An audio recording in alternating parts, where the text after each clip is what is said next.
പുതിയൊരു വീഡിയോയിലേക്ക് എല്ലാവർക്കും സ്വാഗതം. ഇന്ന് നമ്മൾ കഴിഞ്ഞ അധ്യായത്തിൽ യോഗ എന്താണെന്നും അതിൻ്റെ നിർവചനങ്ങൾ എന്താണെന്നും പഠിച്ചു. ഇനി ഈ ഒരു വീഡിയോയിൽ ഞാൻ ഉൾപ്പെടുത്തിയിട്ടുള്ളത് യോഗയുടെ ചരിത്രമാണ്. യോഗ എന്ന് പറഞ്ഞിട്ടുണ്ടെങ്കിൽ നമുക്കറിയാം, ഭാരതീയരുടെ കണ്ടുപിടുത്തമാണ് യോഗയും ആയുർവേദവും. രണ്ടും പരസ്പരം ബന്ധപ്പെട്ട് കിടക്കുന്ന ഒന്നാണെങ്കിൽ പോലും നമ്മൾ അതിന് വേണ്ടത്ര വാല്യൂ കൊടുക്കുന്നുണ്ടോ എന്ന് ചോദിച്ചിട്ടുണ്ടെങ്കിൽ വളരെയധികം സംശയം നിറഞ്ഞൊരു ചോദ്യമാണത്. കൊടുക്കുന്നില്ല എന്ന് തന്നെ പറയാം. നമ്മൾ കണ്ടുപിടിച്ചതാണെങ്കിൽ പോലും നമുക്ക് ഇതിൻ്റെ ചരിത്രം കിട്ടിയിട്ടുള്ളത് പാശ്ചാത്യരായിട്ടുള്ള ആളുകളുടെ അവരന്വേഷിച്ച് കണ്ടുപിടിച്ച് അവരുടെ രചനകളെ അടിസ്ഥാനപ്പെടുത്തിയിട്ടാണ് യോഗയുടെ ചരിത്രം എഴുതപ്പെട്ടിട്ടുള്ളത്. യോഗ എന്ന ശാസ്ത്രത്തിൻ്റെ വികാസ പരിണാമങ്ങളെ പൊതുവെ നമുക്ക് 4 ഘട്ടങ്ങളായിട്ട് തരംതിരിക്കാം. ആദ്യത്തേത് ക്ലാസിക് പൂർവ്വഘട്ടമെന്നും, രണ്ടാമത്തേത് ക്ലാസിക്കൽ ഘട്ടമെന്നും, മൂന്നാമത്തേത് ക്ലാസിക് അനന്തര ഘട്ടം, നാലാമത്തെ ആധുനിക ഘട്ടം എന്നിങ്ങനെ 4ആയിട്ടാണ് നമുക്ക് തരംതിരിക്കാൻ കഴിയുക. ഇതിൽ ക്ലാസിക് പൂർവ്വഘട്ടത്തെ വൈദിക ഘട്ടം എന്ന് നമുക്ക് പറയാം. യോഗയുടെ ആധികാരികമായിട്ടുള്ള രേഖപ്പെടുത്തലുകളൊക്കെ ആരംഭിക്കുന്നത് വേദങ്ങളിൽ നിന്നാണ്. നമുക്കറിയാം, ഋഗ്വേദത്തിലെ ഷഡാധാരങ്ങളെ സംബന്ധിച്ചും അവ പ്രതിനിധീകരിക്കുന്ന ശക്തി ദേവതകളെ സംബന്ധിച്ചുമൊക്കെ പറയുന്നുണ്ട്. ആരണ്യകങ്ങളിലും ഉപനിഷത്തുകളിലും യോഗ ചർച്ച ചെയ്യപ്പെടുന്ന ഒരു വിഷയമാണ്. ഏറ്റവും പ്രാചീനമായിട്ടുള്ള ഉപനിഷത്തുകളായിട്ടുള്ള ബൃഹദാരണ്യകം, ചാന്തോക്യം, കഠം എന്നിവയിലും യോഗയുടെ ദർശനത്തെ സംബന്ധിച്ചിട്ടുള്ള ആഴത്തിലുള്ള വിശകലനം തന്നെ കൊടുക്കുന്നുണ്ട്. ഇതിഹാസ കൃതികളായിട്ടുള്ള രാമായണത്തിലും മഹാഭാരതത്തിലും യോഗയെ പറ്റി പറയുന്നുണ്ട്. മഹാഭാരതത്തിൻ്റെ ഭാഗമായിട്ടുള്ള ഭഗവത്ഗീത യോഗയുടെ എന്നത്തെയും അടിസ്ഥാന ഗ്രന്ഥമാണ്. അതുപോലെ തന്നെ പുരാണങ്ങളിലും യോഗയുടെ പ്രബലമായ സാന്നിധ്യമുണ്ട്.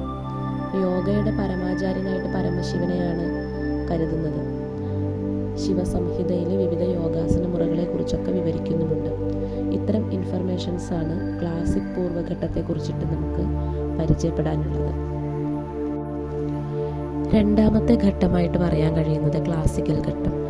നമ്മൾ നേരത്തെ കണ്ടു, 4 ഘട്ടങ്ങൾ നമ്മൾ കണ്ടതാണ്. അതിൽ രണ്ടാമത്തേത് ക്ലാസിക്കൽ ഘട്ടം എന്നറിയപ്പെടുന്നു. 5000 BC മുതൽ 800 AD വരെയാണ് ഇതിൻ്റെ കാലഘട്ടം രേഖപ്പെടുത്തിയിട്ടുള്ളത്. യോഗയുടെ ഏറ്റവും പ്രാമാണിക ഗ്രന്ഥമായിട്ട് അറിയപ്പെടുന്നത് പതഞ്ജലിയുടെ യോഗാസൂത്രമാണ്. പാതഞ്ജല യോഗാസൂത്രം അതിൻ്റെ പ്രഭാവത്തിൻ്റെ കാലഘട്ടമാണ്. അതായത് അദ്ദേഹം ഈ ഗ്രന്ഥം രചിച്ചിട്ടുള്ള ആ ഒരു കാലഘട്ടത്തെയാണ് നമ്മൾ ക്ലാസിക്കൽ ഘട്ടമായിട്ട് കണക്കാക്കപ്പെടുന്നത്.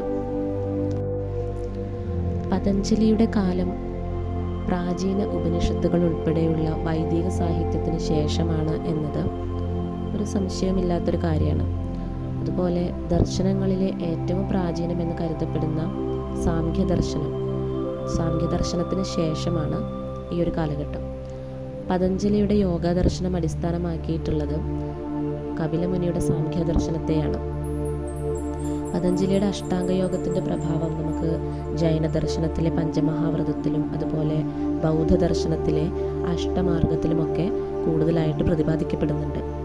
യോഗാസൂത്രത്തിലെ അഷ്ടാംഗങ്ങളിൽ പെടുന്ന ആസനത്തിനും പ്രാണായാമത്തിനും പ്രാമുഖ്യം നൽകിക്കൊണ്ട് വികസിപ്പിച്ചെടുത്ത ഹഠയോഗ പദ്ധതികൾ ഈ കാലഘട്ടത്തിലാണ് വികസിതമായത്.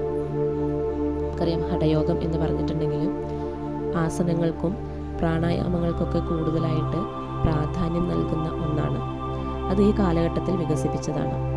ശാരീരിക മാനസിക കഴിവുകളുടെ അപാര സാധ്യതകളെ ക്രിയകളിലൂടെ സാക്ഷാത്കരിച്ചിട്ടുള്ള ഒരു കാലഘട്ടം കൂടിയാണ് ഈ ഒരു ക്ലാസിക്കൽ ഘട്ടം എന്ന് പറയുന്നത്. ഇത്തരം അതിഭൗതിക സാധ്യതകളുടെ അമിത പ്രയോഗവും ദുരുപയോഗവും ബൗദ്ധമാർഗത്തിൻ്റെ ക്ഷയത്തിന് കാരണമായി എന്നത് യോഗമാർഗത്തെ തെറ്റായ ദിശയിലേക്ക് ഉപയോഗപ്പെടുത്തുന്നതിൻ്റെ അപകട സൂചികയായിട്ട് കാണേണ്ടതാണ്.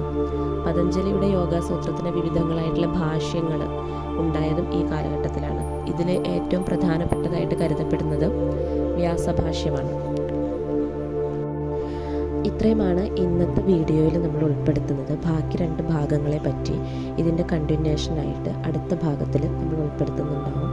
അപ്പോൾ ഇത് നിങ്ങൾക്ക് ഉപകാരപ്പെടുന്ന വീഡിയോ ആണെന്ന് നിങ്ങൾക്ക് മനസ്സിലായിട്ടുണ്ടെങ്കിൽ നിങ്ങൾക്ക് വേണ്ടുന്ന ആളുകൾക്ക് ഷെയർ ചെയ്ത് കൊടുക്കാനും നിങ്ങളുടേതായിട്ടുള്ള അഭിപ്രായങ്ങൾ രേഖപ്പെടുത്താനും മറക്കരുത്. ലൈക്ക് ചെയ്യാനും സബ്സ്ക്രൈബ് ചെയ്യാനും മറക്കരുത്. ഓക്കെ. Okay, thank you.